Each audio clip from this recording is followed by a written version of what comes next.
The recruitment shuttle touched down on Platform Gamma with all the grace of a drunk meteor. I watched through the observation deck as the landing struts groaned under the weight, hydraulics hissing like they were having a personal crisis. My name is Krell, and I'd been stationed at the Galactic Military Academy for 6 solar cycles. 6 cycles of watching the so-called elite from 100 different worlds strut through those gates like they owned the universe. Today was different, though. Today, we were getting a human. "You think the rumors are true?"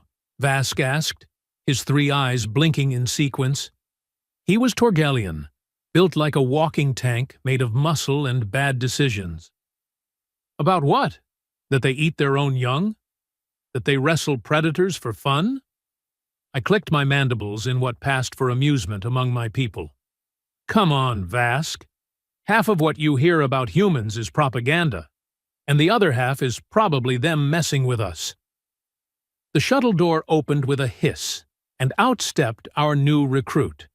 She was small, maybe 5.5 feet of compact build, with dark hair pulled back tight, and eyes that looked like they'd seen things that would make a Crothian war priest weep. Her uniform was standard issue, but something about the way she wore it suggested she'd rather be wearing something with more pockets and fewer regulations. "Cadet Maya Torres, reporting," she said, her voice carrying across the platform without any apparent effort. Commander Drath, our head instructor, loomed over her. He was Velkarian, which meant he stood roughly 9 feet tall and had a face that looked like someone had carved it from granite, while angry. Very angry. "Torres," he pronounced it like he was chewing rocks. "You're late." "With respect, sir, the shuttle was delayed due to solar winds in the Kepler sector. I was on time. The universe wasn't." Oh, this was going to be fun. Drath's face, if possible, got even rockier. "Is that sarcasm, Cadet?" "No, sir. That's physics." Vask made a choking sound beside me. I elbowed him in what I hoped was a rib. With Torgelians, you could never be quite sure. "You think you're clever?" Drath leaned down, bringing his massive face level with hers. "You think because your species punched its way into space on primitive rockets and sheer stupidity that you deserve to be here?" Torres didn't blink, didn't flinch, just met his eyes with the kind of calm that made me suddenly nervous for Drath. "No, sir. I think I'm here because I scored in the top percentile on every entrance exam, qualified expert on 14 different weapon systems, and speak 6 languages, 3 of which I learned on the transport here because I was bored." The silence that followed could have collapsed into a black hole. "Bored," Drath repeated slowly. "Very bored, sir. Long trip. Lots of study materials. I also read the entire Academy Combat Manual. Found 3 contradictions in Chapter 7 regarding zero-gravity close quarters. Combat. I made notes. I couldn't help it. I laughed. Not a big laugh, just a small chirp that escaped before I could stop it. Drath's head swiveled toward me like a weapons turret, and I suddenly found the floor very interesting. "Something amusing, Instructor Krell?" "No, sir. Just clearing my respiratory system, sir." He turned back to Torres. "You'll bunk in Delta Wing. Training begins at dawn cycle. Standard Academy time, not whatever backward rotation your planet uses. Dismissed."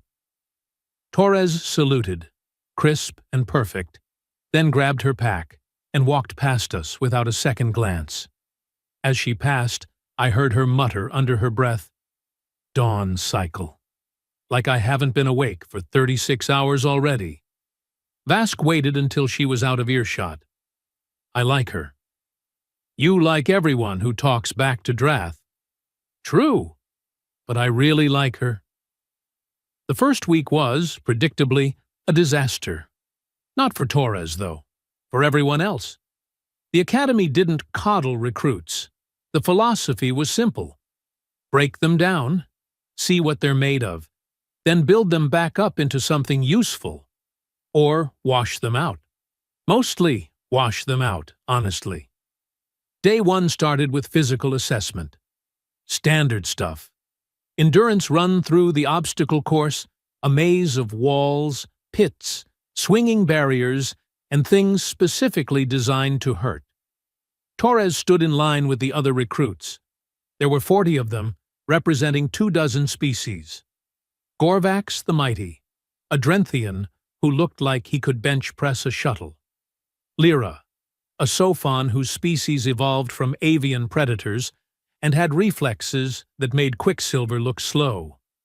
Brath and Gron, twin Korgets built like walking artillery pieces. And Torres, who looked like she weighed maybe $120 soaking wet.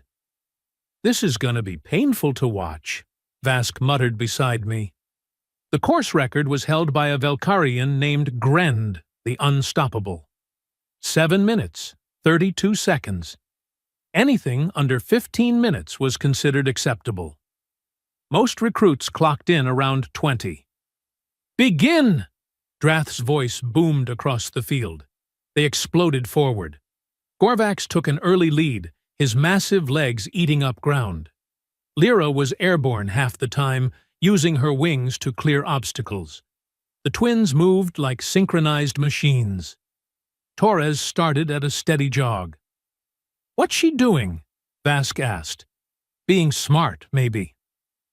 I watched as she approached the first wall. It was 15 feet of smooth composite, designed to be just barely climbable. Most recruits threw themselves at it, scrabbling for purchase. Torres hit it at a run, got maybe 4 feet up, then kicked off sideways to a support strut, used that to bounce higher, caught the top edge with one hand, and flipped herself over in one fluid motion. "Okay, that was pretty smooth," I admitted. The course was designed to test everything: strength, speed, agility, problem-solving. The pit of synthetic mud that sucked at your legs. The balance beams that shifted weight randomly. The rope climb that went up 70 feet to a platform, then required you to swing across to another tower. Gorvax was struggling in the mud, his bulk working against him. Lyra sailed over it but got caught at the ropes, her light frame struggling with the climb. Torres hit the mud at speed and immediately went horizontal, spreading her weight and basically swimming through it. It looked ridiculous. It also worked. Is she doing the backstroke?" Vask sounded amazed. "I think so. Yeah." She cleared the mud, popped up, and kept moving. The ropes should have been her downfall. She wasn't built for pure climbing strength. Instead, she wrapped the rope around her leg, used it for leverage, and practically ran up the thing using a technique I'd seen Terran sailors use in historical footage. "She's not going to beat the record," I said, "but she might crack top 10. Wrong. So wrong. Torres hit the final sprint, the home stretch that separated the decent from the exceptional. And she opened up. Whatever she'd been holding in reserve came out, and she moved like gravity was a suggestion rather than a law. 12 minutes, 18 seconds. Fourth fastest time in Academy history. She crossed the finish line, barely breathing hard, while Gorvax was still in the mud, and half the class was scattered across the course like casualties. Drath stared at the timer, like it had personally insulted him. "Acceptable," he finally said. Torres just nodded, grabbed a water pack, and walked to the sideline. Day 3 brought combat assessment. Hand-to-hand, no weapons, no enhancements. Just skill and whatever you were born with. The arena was a circle, 30 feet across, surrounded by energy barriers. The rules were simple. Stay in the circle. Fight until someone yields or can't continue. Try not to kill anyone permanently. Torres's first match was against a Crothian named Sev. Crothians were bad news in a fight, all chitin armor and 4 arms ending in blades. Sev stood maybe 7 feet tall and looked like evolution's answer to the question, what if we made a nightmare out of knives? Torres stood across from him, looking thoughtful. This is going to be quick, someone muttered from the observation ring. They were right, just not the way they expected. The match started. Sev came in fast, all 4 arms moving in patterns designed to overwhelm and slice. It was beautiful and terrifying. Torres ducked under the first strike, stepped inside the second, and did something I'd never seen before. She grabbed one of his arms, used his own momentum against him, and somehow flipped all 7 feet and 300 pounds of angry Crothian over her hip and into the mat hard enough to crack it. Sev lay there, stunned. Not hurt, just completely shocked. Yield? Torres asked politely. He tapped out. Match 2 was against Lyra, the Sophon. This one I thought Torres might lose. Sophons were fast, trained from birth in aerial combat techniques. Lyra came in like a whirlwind, strikes coming, from angles that shouldn't exist. Torres took 3 hits, blocked 5 more, and I could see her analyzing, processing. Then she smiled. Bad sign. I was learning that when Torres smiled, someone was about to have a very bad day. She waited for Lyra's next attack, a diving strike from above, and instead of dodging, she rolled backward, caught Lyra's leg, and used the momentum to slam her into the ground. Before Lyra could recover, Torres had her in some kind of joint lock that looked extremely painful. Yield? Lyra tapped frantically.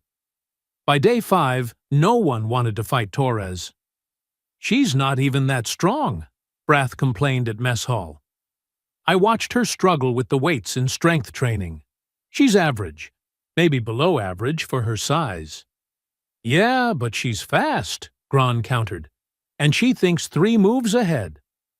She fights like physics is her best friend, and your body is just math waiting to be solved, Vask added, around a mouthful of protein paste. It's disturbing and impressive. I'd been thinking about it, actually. Humans were weird. They weren't the strongest species, not even close, weren't the fastest, didn't have natural weapons or armor. But they had something else. They had adaptability, creativity, and apparently a complete willingness to use everything and everyone's expectations against them. Week 2 brought tactical simulations. This was where the Academy separated the soldiers from the warriors. Anyone could fight. True military officers needed to think, plan, adapt. The simulation was brutal. A hostage scenario in a space station, limited resources, enemy forces that outnumbered your team 3-1. You had to plan the rescue, execute it, and get everyone out alive. Most teams failed. It was designed that way. Torres's team consisted of her, Gorvax, Lyra, and a Sophon tech specialist named Quinn. Not a bad mix, but not ideal either. I watched from the control room as they loaded into the simulation. The space station materialized around them, all tight corridors and blind corners. Standard approach is to go in quiet, eliminate guards silently, extract the hostages before anyone knows what's happening, Vask commented. Torres was studying the layout on her wrist display. This is stupid. What is? Quinn asked. The whole thing. Look at the ventilation system. Those ducts are big enough for a person. Sure, but they're monitored. You'd trigger alarms the second you entered. Would I, though? Torres pulled up a schematic. The sensors are motion-based. They're not looking for airflow changes. Quinn, can you hack the environmental controls from here? Maybe? What are you thinking? I'm thinking we pump all the oxygen out of the hostage room and redirect it into the duct system. Guards have to leave or suffocate. We go in through the ducts while they're evacuating their people, grab the hostages, and exit through the maintenance airlock on Deck 3 before they even know what happened. Gorvax blinked. That's actually brilliant. That's cheating, Lyra said. No, it's thinking outside the box they built. Torres grinned. The simulation doesn't say we have to fight them. Just rescue the hostages. So let's not fight. Let's outsmart them instead. They executed it perfectly. 14 minutes from start to finish. 0 casualties. The enemy never even saw them. Drath watched the playback 3 times. She ignored every standard tactical protocol, he finally said. Yes, sir, I agreed. Completely disregarded the established approach. Yes, sir. And achieved the objective with optimal efficiency. Yes, sir. He was quiet for a long moment. I hate that I'm impressed. By week 3, something had shifted. The other recruits stopped seeing Torres as the weird human who got lucky. They started seeing her as someone to learn from. I found her in the library one evening, surrounded by data pads. Studying? I asked. Always. She didn't look up. Did you know that Velcarian combat doctrine hasn't been updated in 300 years? That's because it works. Does it, though? I've been running simulations. Your tactics are solid for direct confrontation. But they're predictable. Any enemy who's fought Velcarians before knows exactly what you're going to do. I sat down across from her. You've been here 3 weeks, and you're criticizing doctrine that's won 1,000 battles. I'm not criticizing. I'm analyzing. There's a difference. She finally looked at me.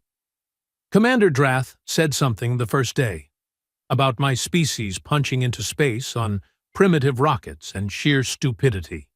He meant it as an insult. And he's not wrong. We are stupid. We do things that don't make sense. We take risks that any sane species would avoid. But that's exactly why we win sometimes. Because we don't know we're supposed to lose. That's a dangerous philosophy. Maybe. But it's kept us alive in a universe that's been trying to kill us since we climbed down from the trees. She smiled. You want to know the real secret of humans, Krell? Sure. We're really, really good at not dying when we probably should. We're persistence incarnate. We don't quit. Ever. And that terrifies people because they don't understand it. The alarm klaxon shattered the moment. Red lights flashed throughout the facility. All personnel. Battle stations. This is not a drill. Repeat, this is not a drill. Torres was on her feet instantly. What's happening? I don't know. I pulled up my command interface. Oh no. What? Raiders. A whole fleet just dropped out of jump space. They're heading straight for us. The Academy had defenses, but we were primarily a training facility. We had some firepower, but against a full raider fleet? This was bad. Really bad. We ran for the command center. Drath was already there, coordinating defensive positions. Status? He barked. 23 ships, various classes. They're jamming communications. We can't call for reinforcement. Estimated time until they're in firing range? 15 minutes. Torres stepped forward. Sir, request permission to speak. Not now, Cadet. Sir, with respect, I have an idea. I said not now. Commander. Her voice cut through the chaos. When I got here, you asked if I thought I deserved to be here, because humanity punched into space on primitive rockets and sheer stupidity. Well, sir, we're about to find out exactly how useful that stupid can be. So with all due respect, shut up and listen. The entire command center went silent. Drath turned slowly. Cadet Torres, you just committed about 7 violations of military protocol. Yes, sir. Court-martial me later. Right now, I need you to trust me. They locked eyes. Seconds ticked past. You have 2 minutes, Drath finally said. Convince me. Torres moved to the tactical display. They're coming in confident. Why? Because they outnumber us, Vask said. Exactly. They think this is going to be easy, so we make it look even easier. I'm listening, Drath said. We drop shields on the western defensive grid. Make it look like a malfunction. They'll concentrate their attack there, thinking we're vulnerable. That's insane. We'll be vulnerable. For about 30 seconds. Then we overload the power from those shields into the main cannon. One shot, maximum power, right into the center of their formation. That would destroy the western grid permanently.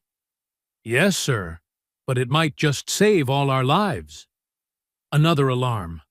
They're accelerating. 10 minutes to weapons range. Drath looked at the display, at Torres, at the approaching fleet. Do it, he said. Everyone, battle stations. Torres, you're with me. If this works, you get a commendation. If it fails, we all die anyway. Comforting, sir. Wasn't meant to be. The next 9 minutes were the longest of my life. We watched the Raider fleet approach, their ships spreading into attack formation. Professional. Experienced. Deadly. The western shield grid flickered, then dropped.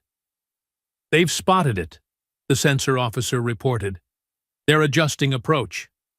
Torres was at a terminal, fingers flying across controls. Come on, just a little closer. 8 ships breaking formation, heading for the gap. Perfect, exactly what we want. 5 minutes to weapons range. Drath stood rigid, trusting a 3-week cadet with all our lives. I had to respect that. Main cannon charged to 140%, Torres reported. We get one shot at this, Commander. Miss, and we're done. Then don't miss. Not planning on it, sir.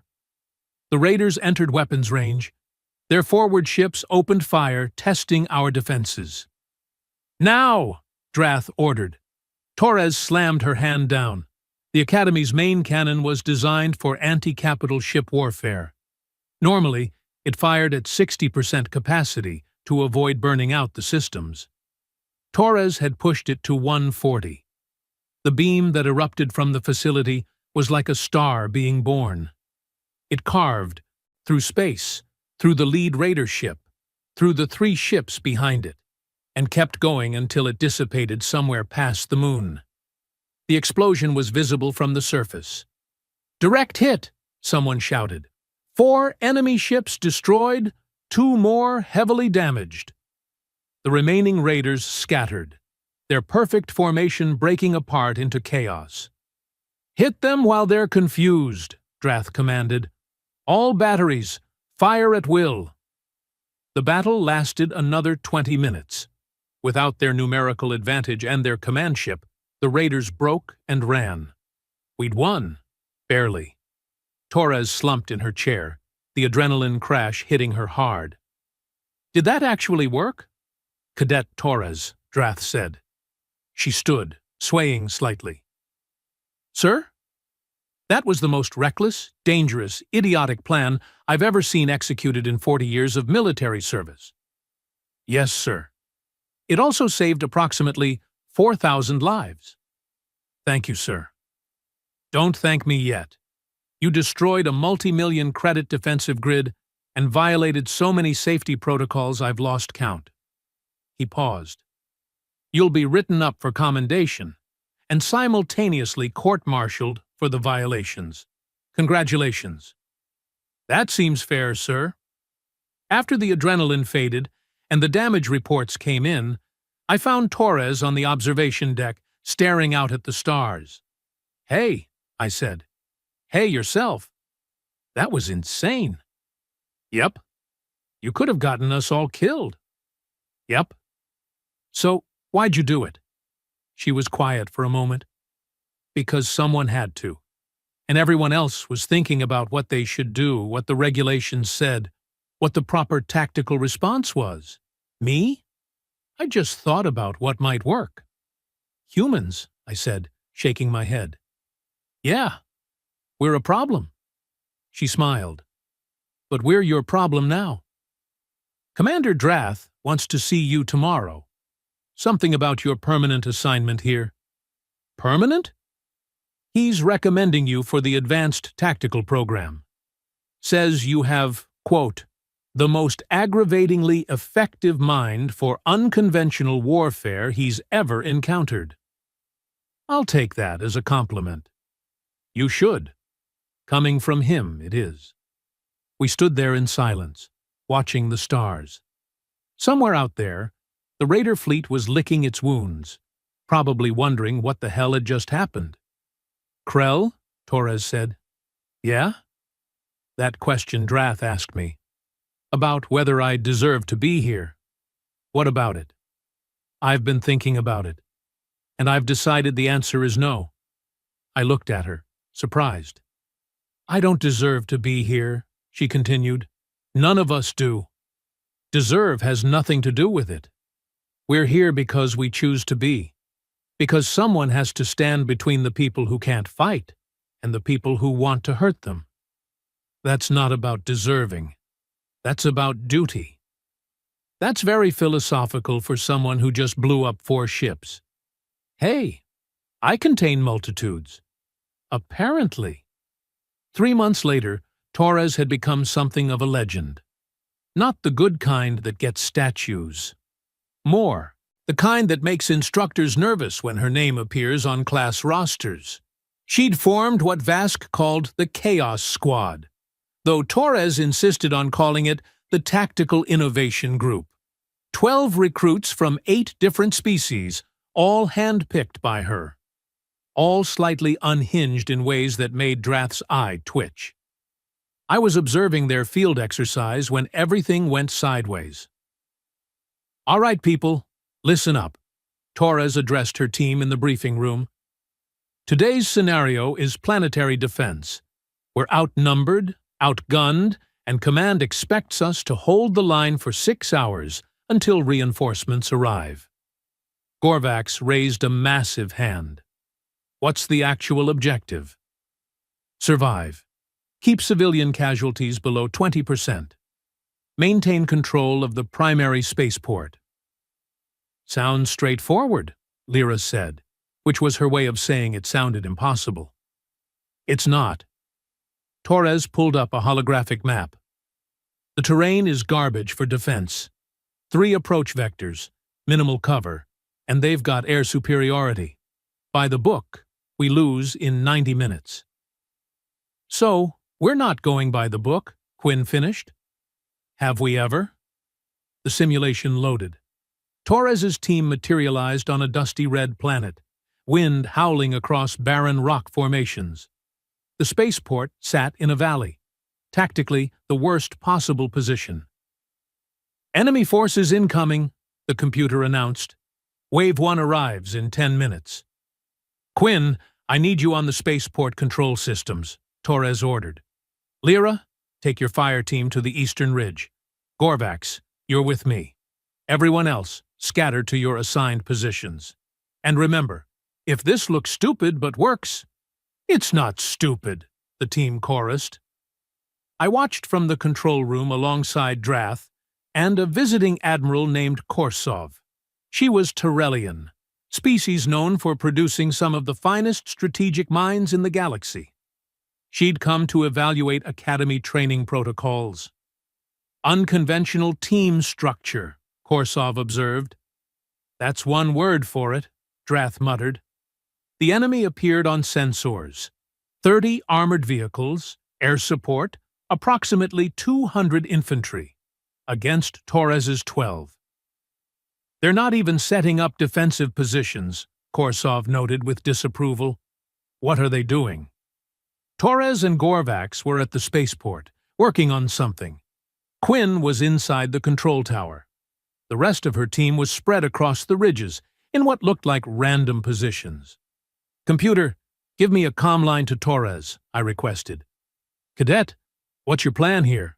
Her voice came back steady. "Trust the process, instructor." "That's not reassuring." "It's not meant to be."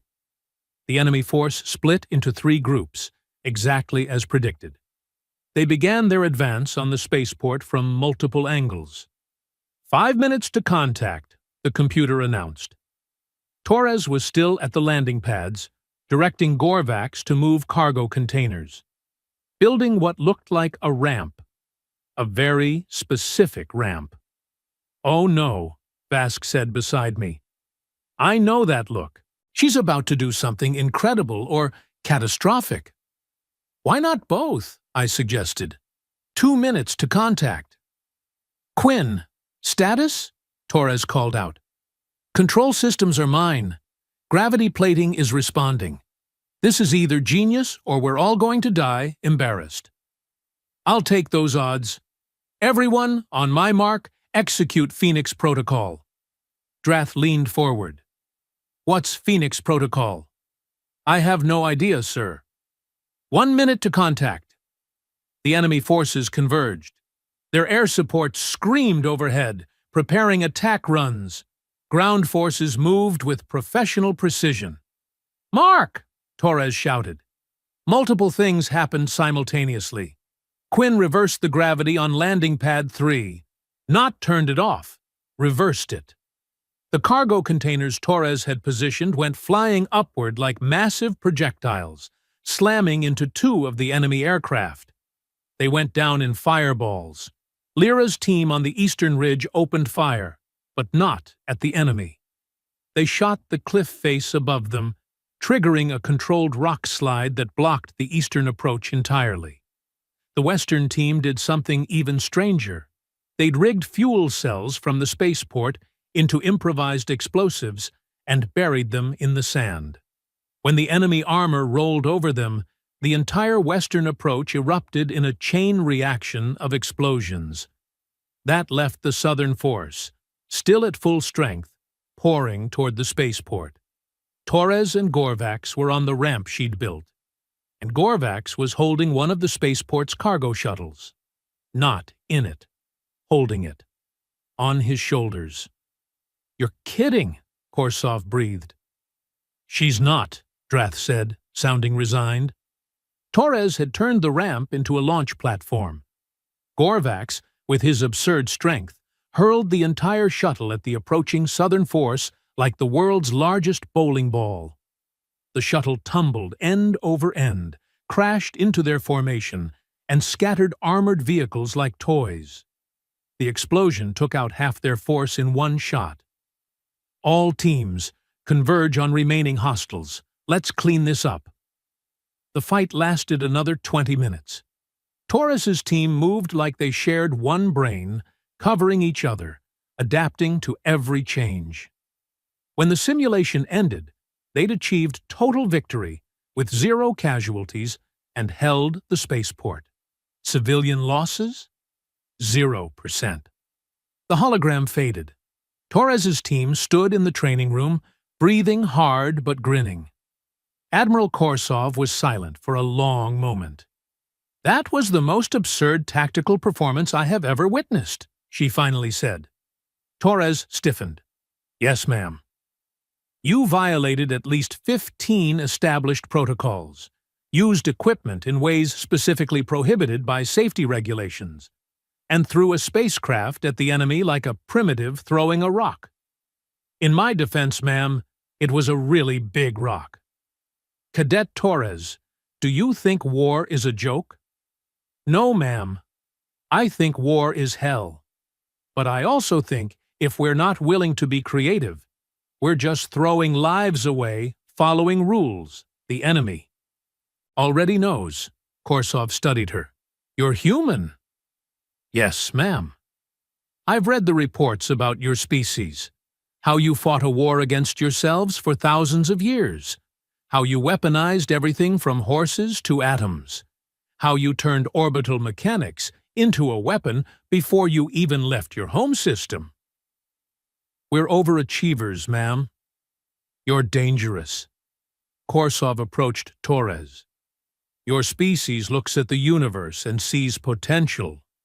Where we see a cargo shuttle, you see a missile. Where we see gravity plating, you see a catapult.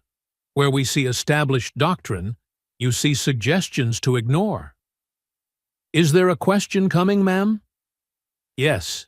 How would you like a position on my staff? The room went dead silent. Torres blinked. I'm sorry.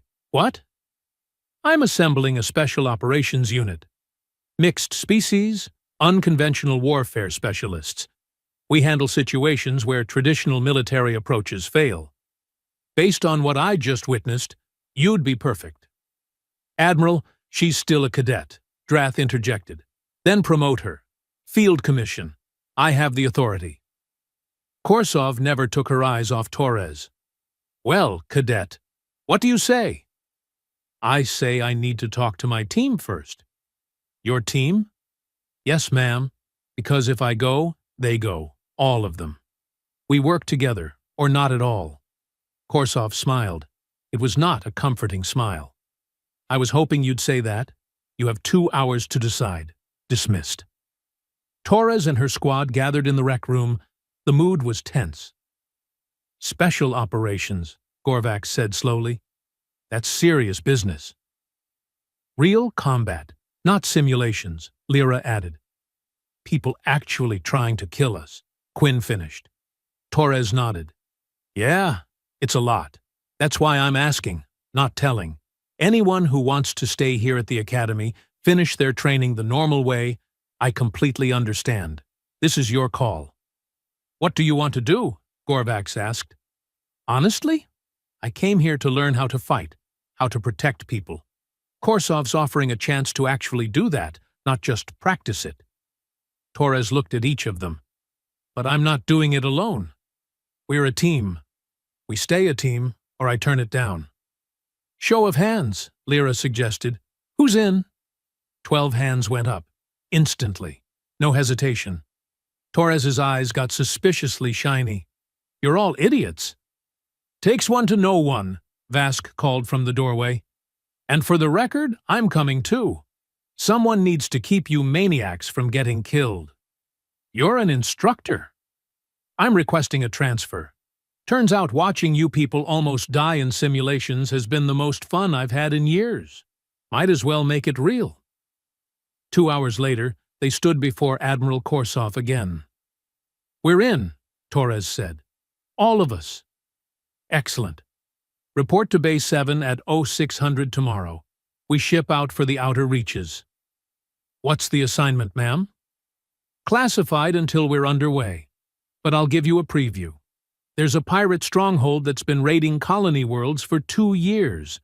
3 conventional military. Strikes have failed to dislodge them. They're dug in, heavily fortified, and they know we're coming. Sounds like fun. It sounds like a nightmare, which is why I need people who think like you. Dismissed. That evening, I found Torres on the observation deck again. Seemed to be her thinking spot. Big day, I said. Biggest of my life. No pressure or anything. You nervous? Terrified. But that's good, right? Means I'm taking it seriously. You know what you're walking into? Special operations isn't like the academy. The failures out there don't reset. People don't respawn. I know. She was quiet for a moment. Krell, can I ask you something? Sure. Why do you think the Admiral picked me? Really? I considered that. Because you're exactly what the military needs, and exactly what it fears. You don't think inside the box. You don't even acknowledge the box exists. That makes you unpredictable, which makes you effective. Or dead. Or both, not mutually exclusive. She laughed. You're terrible at pep talks. It's a gift. Look, Maya, you want the truth. You scare people. Not because you're violent or cruel. Because you make them question everything they think they know. Every established tactic, every rule, every assumption. That's uncomfortable. But it's also necessary. Heavy thoughts for a Friday night. It's Tuesday. Is it? I've lost track. She stretched. Well, If I'm going to go run headfirst into danger with my band of misfits, I should probably get some sleep. Probably wise. She started to leave, then paused. Hey, Krell. Thanks for not treating me like I was crazy these past few months. Oh, you're definitely crazy. I just decided crazy was an asset. I'll take it. The next morning came too fast. Bay 7 was organized chaos as Torres's new unit loaded equipment. The ship was a Phantom-class stealth frigate designed for quick insertions and questionable decisions. Admiral Korsov was there personally to see them off. Final briefing once you're underway, she told Torres, but understand this. Where you're going, there's no backup, no reinforcements. You succeed, or you don't come back. Clear?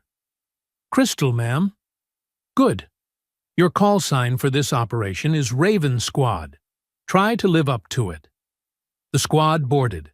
I watched with Drath from the observation platform as the ship powered up. Think they'll make it? I asked. Torres. She'll either revolutionize special operations warfare or get court-martialed for blowing up something important. Possibly both. He paused. I give them 60-40 odds. In favor of success? In favor of survival. Success is maybe 30-70. You're really bad at encouragement, too. Must be why we get along. The ship lifted off smoothly, engines humming. As it cleared the atmosphere, Torres's voice came over the comm. Raven Squad to Academy Control. Thanks for the education. We'll try not to embarrass you too badly. Academy Control to Raven Squad, Drath replied. Torres, 1. Last thing. Sir? When you get where you're going and the enemy asks who you are, make sure they remember your answer. Make them regret asking. Understood? A pause. Then, understood, sir. See you when we get back. You'd better, Cadet. You still have that court-martial to attend. The ship accelerated, jumping to faster than light in a flash of bent space-time. They were gone. So, now what? Vask asked. Now we wait, I said, and hope that wherever they're going, the enemy is ready for whatever insanity Torres has planned. Nobody's ready for that? Fair point. 4 weeks later, the reports started coming in. Fragmented, classified, mostly rumor. But the word spread through military channels. The pirate stronghold? Gone. Completely dismantled. How? Nobody would say officially. But unofficial stories leaked. Stories about a small team that infiltrated through a garbage disposal chute. About someone using the station's own defensive weapons against it. About a human who, when surrounded by 20 pirates demanding to know who she was, apparently smiled and said something that made hardened criminals surrender on the spot. The phrase that kept appearing in reports, the one that spread across military bases and colony worlds, became legend. When asked her identity, Maya Torres had looked her enemies dead in the eye and said, "I'm the human they sent, because the conventional forces failed. So, let me ask you something. Do you all want this smoke? Because I brought enough for everybody." Half the pirates surrendered immediately. The other half tried to fight. None of them succeeded. Raven Squad returned to the Academy 6 weeks after departure. Their ship bore scorch marks and weapon damage. The team looked exhausted, battered, but very much alive. Torres walked down the ramp, her squad behind her. Admiral Korsov was waiting. "Mission report," Korsov demanded. "Pirate base neutralized, hostages recovered, 0 friendly casualties, approximately 40 enemy combatants detained for trial. The rest won't be bothering anyone anymore." Casualties on their side? They had opportunities to surrender. Some took them. Others chose poorly. Korsov's expression was unreadable. "There will be an official inquiry." "I expected nothing less, ma'am." "And unofficially?" Torres met her gaze. Unofficially, ma'am. They asked for this smoke. We delivered. The Admiral almost smiled. Almost. Debriefing at 1400 hours. Get cleaned up. All of you look like hell. Funny story about that, ma'am. Save it for the debriefing. Dismissed. Later, in the mess hall, Torres's squad gathered around their usual table. Word had spread. Other cadets watched them with new respect, some with fear. So, what now? Gorvax asked. Now we do it again, Torres said simply. Korsov has a list. Apparently, there are lots of problems that need unconventional solutions. How long a list? Lyra asked. Long enough to keep us busy for years. Quinn grinned. Good. I was getting bored anyway. I approached their table. Mind if I sit? Instructor Krell, please. Torres gestured to a seat. How have things been here? Quiet. Boring. No one's blown up any defensive grids or thrown spacecraft at enemies. It's been disappointingly normal. We can fix that. Please don't. We sat in comfortable silence for a moment. They're calling you the smoke bringer, I finally said. The human who asked the pirates if they wanted smoke. Torres laughed. That's ridiculous. That's what happens when you become a legend. People give you dramatic names. I just asked a question. A very memorable question, apparently. Vask joined us, tray loaded with enough food for 3 people. So I heard a rumor.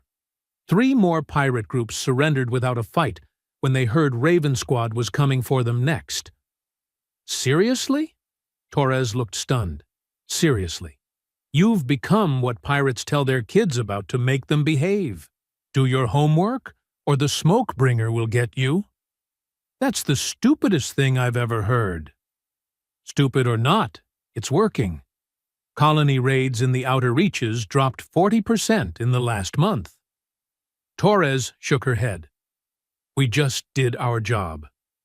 You did it with style, Gorvax corrected. There's a difference. Drath appeared at the table. Everyone straightened instinctively. At ease. Torres, walk with me. They stepped away from the table. I watched them move to a quiet corner. You've caused quite a stir, Drath said. Wasn't intentional, sir. Never is with you. The Academy Board wants to use your tactics as case studies. Your approach to the hostage scenario has been added to the curriculum. I'm honored, sir. Don't be. They're calling it an example of what not to do. Torres blinked. Sir? Oh, they admit it works, but it's too dangerous, too unpredictable, too reliant on improvisation. They want soldiers who follow orders, not think independently. That's short-sighted. That's politics, however. Drath handed her a data pad. Admiral Korsov is expanding Raven Squad. She wants you to train new recruits. Teach them your methods. Officially, this doesn't exist. Unofficially, you're building the future of special operations. Torres read the orders. This is a lot of responsibility, sir. You asked the enemy if they wanted smoke and delivered. I think you can handle training a few cadets. He paused. One more thing. That court-martial for destroying the defensive grid? Dismissed. Apparently saving 4,000 lives earns you some forgiveness. Thank you, sir. Don't thank me. Just keep doing what you do. The galaxy needs more people willing to question the rules when lives are at stake. He started to walk away, then turned back. And Torres? When they write the history books about this era, your name's going to be in them. Make sure they spell it right. I'll do my best, sir. 6 months later, Raven Squad had grown to 40 operators. Mixed species, all volunteers, all slightly crazy. Torres trained them personally, teaching them to think creatively, to use everything as a weapon, to never accept that victory was impossible. I watched a training session one afternoon. Torres had them running scenarios that would make normal instructors quit in frustration. "The rules say you can't win," she told her students. "So, change the rules. The enemy expects you to do what's logical. So do something impossible instead. Make them question reality. Make them doubt their intelligence. Make them wonder what the hell just happened." "And if we fail?" a young Torgelian asked. "Then you fail creatively and learn something for next time. Failure's not shameful. Failing the same way twice is lazy." The session ended. The recruits dispersed, arguing excitedly about tactics. Torres approached me. "You've been watching all day. Something on your mind?" "Just thinking about when you arrived. This small human who looked lost and scared. I was terrified." "You hid it well." "That's the secret, Krell. Everyone's scared. The trick is doing what needs doing anyway." She looked at her recruits. "These kids, they're going to be amazing. They just need someone to tell them the box they're supposed to think inside. It's optional. You've changed things here, the whole culture. More instructors are encouraging creative thinking. More scenarios are rewarding unconventional approaches. Good. Maybe we'll save more lives that way." Maya Torres, the human who came to the academy and asked if we wanted smoke. I clicked my mandibles in amusement. I wonder what your homeworld would think of you now.